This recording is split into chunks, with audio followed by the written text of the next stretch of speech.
Thank you. This is John Kuzner. First, I'd like to thank the administration for presenting such a thorough health and safety plan to the board and community. Thank you to the subcommittees whose volunteers work tirelessly to help with this endeavor. The next step for the evening will be for the administration to provide answers to the questions from our community and also to present the administration-led recommendations for educational and instructional plans to start the 2020-2021 school year. At the conclusion of this presentation, we would like to review these options with the board, the rest of the board, and garner the necessary support that allows our administration to move forward and empower parents to indicate their selections for their children so that we may begin school. At this time, I'll turn it over to Dr. Andreyko. Thank you, Mr. Kuzner. Remember, everyone, this is the second portion of tonight's presentation, and it continues to be a working draft, but we are in a very strong footing based upon the information that we have from our health and safety plan to make the next pieces of recommendations to you. Throughout this week and next week, you will be having additional information, more specifically for grade spans, and I know that we'll be talking about that. We actually have a slide regarding a timeline for communication that we'll share with you. Our goal has been to reopen in person, but we're realistic that once again, the pandemic will guide our decisions. A very big thank you to Dr. Gentile and our building principals and teachers and our association leaders who have given a great deal of time over the last few weeks. Our human resources director who has been working tirelessly as well, because these instructional plans impact a very large teaching and educational employee population, as well as our students. And so thank you very much, and I'll turn it over to Dr. Gentile. Good evening, everyone. As Dr. Surloff and Dr. Andreyko explained, we have developed several scenarios for instruction as we return to school. And these scenarios were created with the input mentioned from various stakeholders as well as guidance from the health department. And you may recall that we sent recently a survey to families, and this was meant to inform the options that we would eventually offer to families. And as Dr. Surloff explained, the nature of the programming offered at different buildings makes it important to offer not only the options that can be undertaken, it makes it important to offer only options that can be undertaken while maintaining the safety of our students and staff. So right now, what I'm about to present these are our best plans as of today. And in looking at some of the questions that were asked at the beginning, I think a lot of those questions will be answered, but not all of them. We don't have every detail ironed out for every one of the options presented.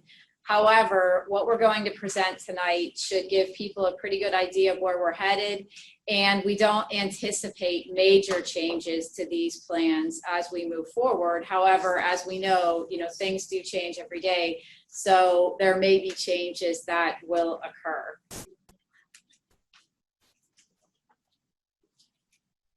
In order to inform our plans, we collected feedback on the remote learning, first off, that we provided in the spring.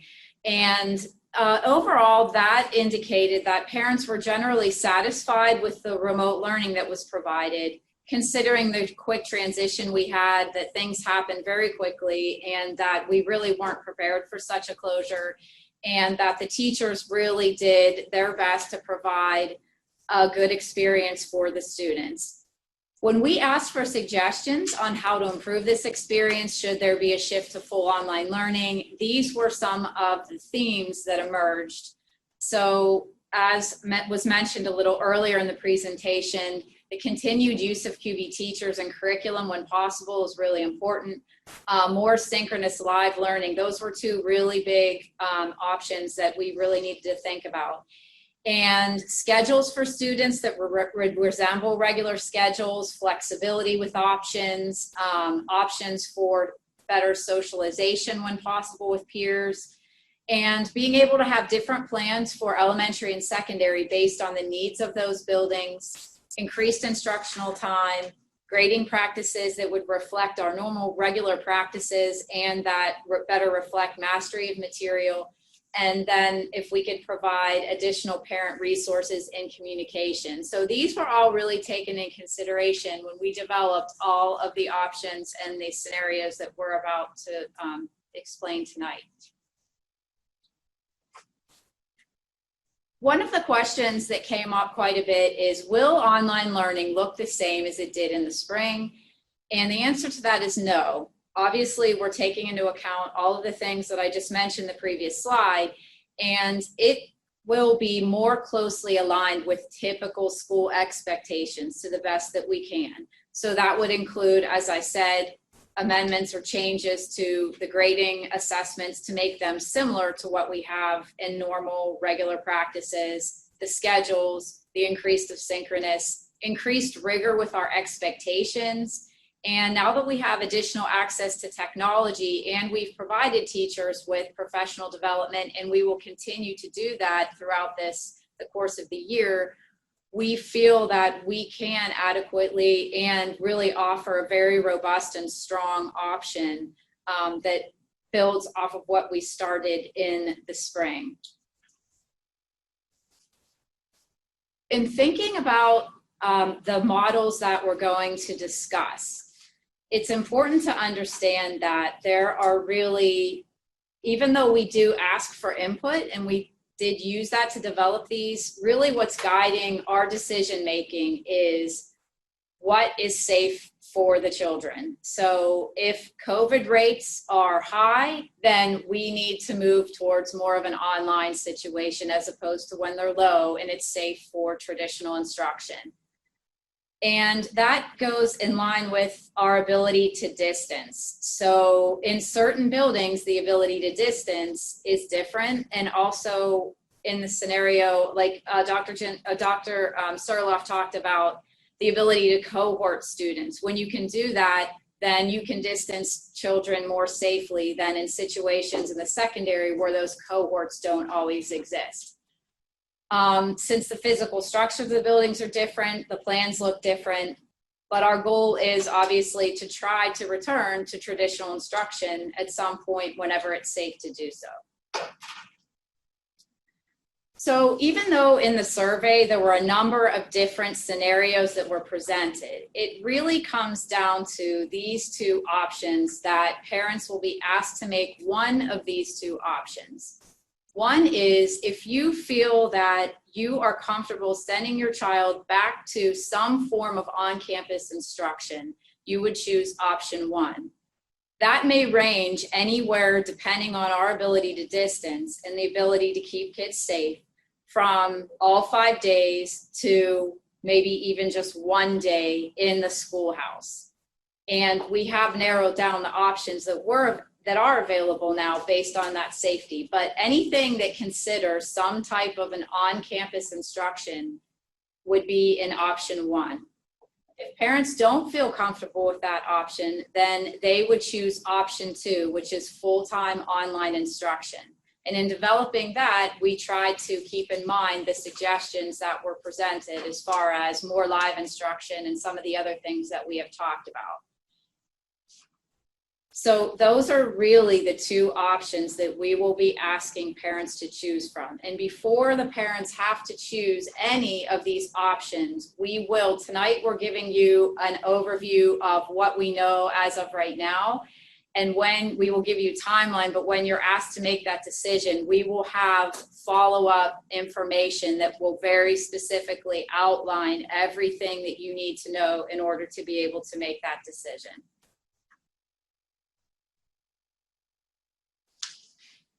The question was brought up, and this is part of our presentation tonight, about switching between the two options.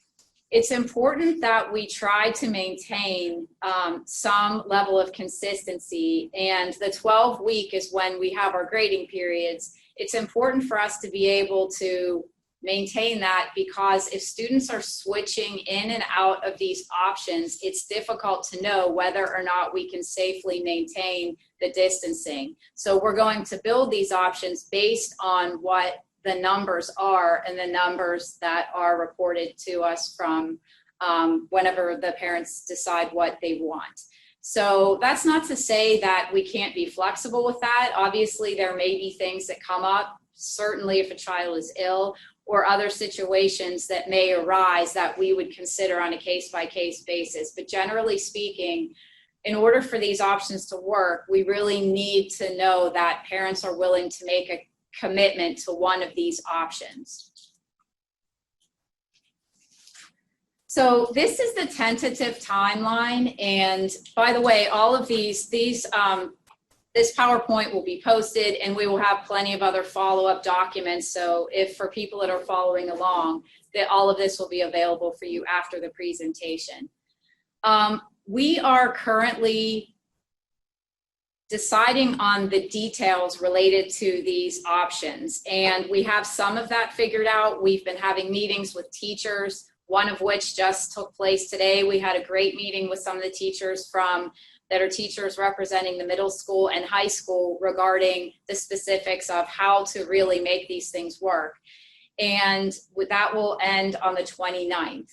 Then it's a short turnaround time, but for August 3rd, we will begin between the 3rd and the 6th communicating with the parents through emails. We will have an FAQ document. We will have videos and written documents that will explain all of the details related to these scenarios so that parents can make an informed decision.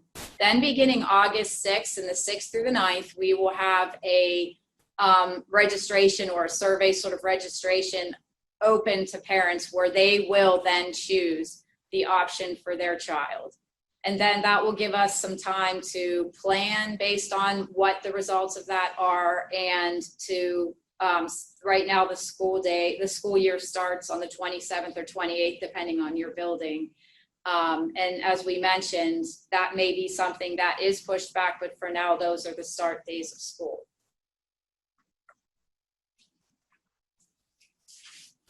So to talk about some of and to describe to the best that we know the details that we have discussed today for the options. So in thinking about the two options, either the on-campus or the online, the elementary on-campus recommendation is an on-campus hybrid that has 4 days on campus with safety measures in place that were described in the previous presentation, and 1 online day that would take place on, we're thinking right now, Wednesday. That would allow for a number of things. And some students may attend more than that, may attend on that day. Again, our goal is to return to the 5-day, but right now it's important for us to have that option of the online for a number of reasons. One is, well, first off, we really wanted to make sure at the elementary that we could have as much in-person instruction as possible, because at the elementary, it is difficult to implement a fully online program because students often are not able to work independently. So parents are working through a lot of the lessons with them, and it does become difficult. Also, it's just important. Also, the students do maintain one classroom a lot in the elementary, so it's a lot easier to remove them from situations where they may be exposed. And I think Dr. Surloff talked about this, where they may encounter a number of children like you would have at the secondary. So we are recommending this option with the 1 day online so that if we do need to go to an online at some point, we will have some things in place where the children are comfortable going online with some of the new iPads. We have new resources available to them that they'll be able to use and learn in conjunction with the teacher. And then also to learn at home how to use those tools comfortably. So it does provide a better transition if we have to go to that. It also enables us to be able to have a day to do cleanings of the building if we need to in the middle of the week. So that is our recommendation for the elementary in-person scenario. The elementary online scenario involves, we it was important because of the feedback that we got for us to try to have an option at all levels that would include QV teachers, QV curriculum, and the possibility to have some live instruction. And I will talk about, one of the questions was, what do we mean by synchronous instruction? Because I do agree there are lots of forms of that. And so when we're thinking about this elementary option, obviously if the teachers are teaching in person every day in their classroom, they can't also be teaching in person live to children in an online setting. So we are developing this option that would include a live teacher. So the children would log in following a schedule similar to what the children are following that are in person.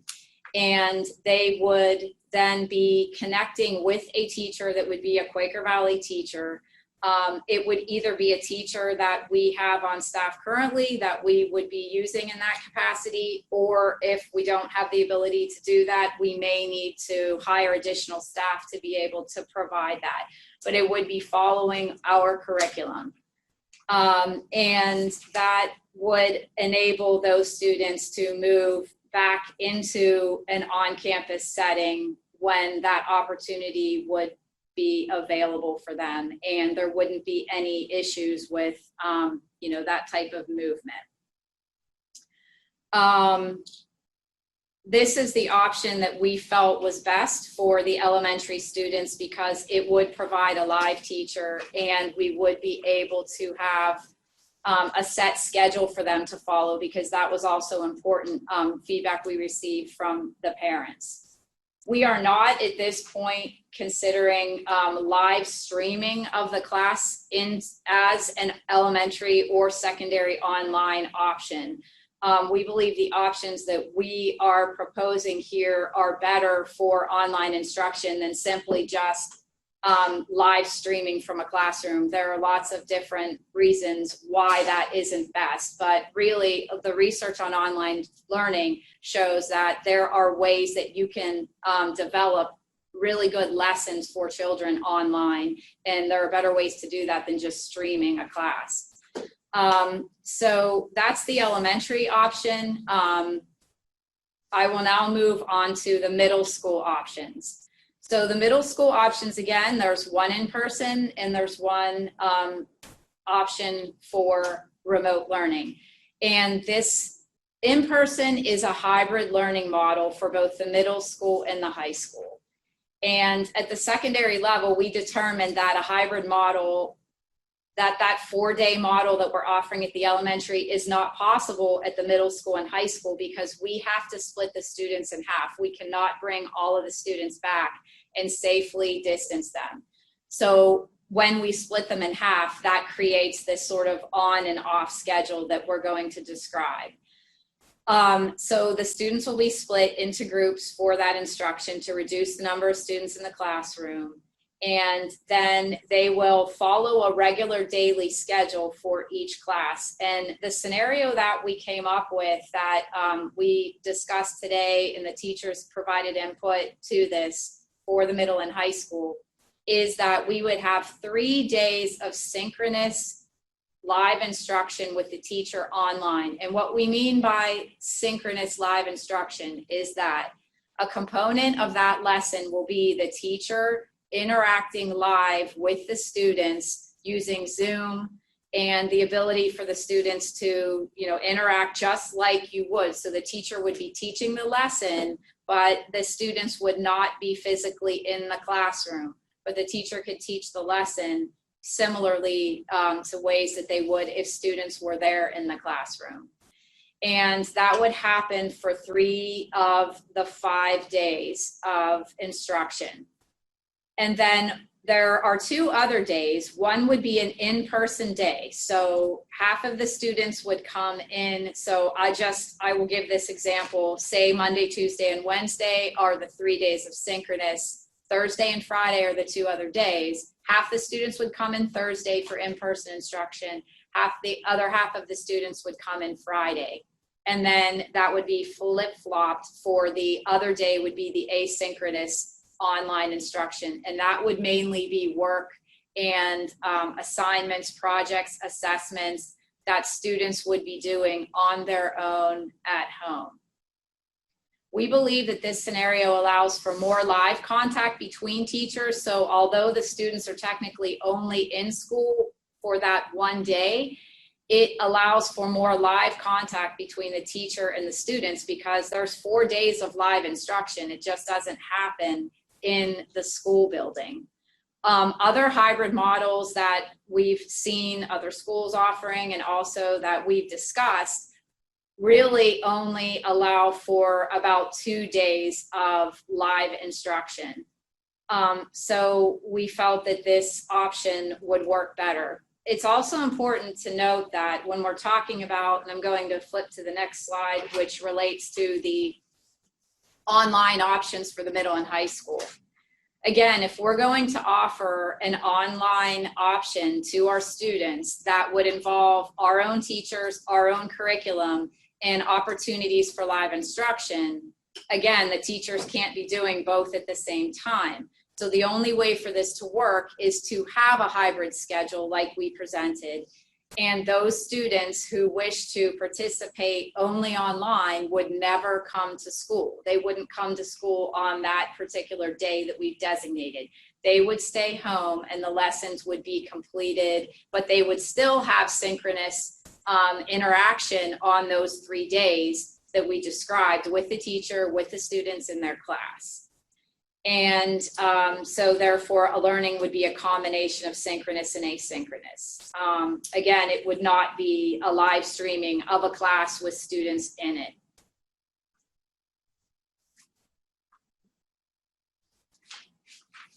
Additionally, we do have currently the Quaker Valley online program. It's the Quaker Valley Online Academy, and that is also an option. There were a small number of people that mentioned that they did want in the survey to have a more flexible option where students would not have to follow a set schedule. They would log in similar to what was done with remote learning in the spring, as far as the fact that they were logging in when they wanted to and completing lessons in a not live with the teacher. And we can provide that. It's through the Quaker Valley Online Academy. It does utilize an outside provider, and they are not Quaker Valley teachers. So it's similar to some of the offerings that cyber charter schools might have. As Dr. Surloff mentioned, students choosing this, although it is flexible, because it isn't our exact curriculum, it is aligned with our curriculum, it's aligned to the Pennsylvania standards, so it's similar to what we're doing. It may not be the exact same content at the exact same time because of the nature of those courses, but we will make every effort to align with our own curriculum as best that we can. So that concludes the options. At this point, if Dr. Indrick or anyone else has any comments, and then we can open up for questions from the board.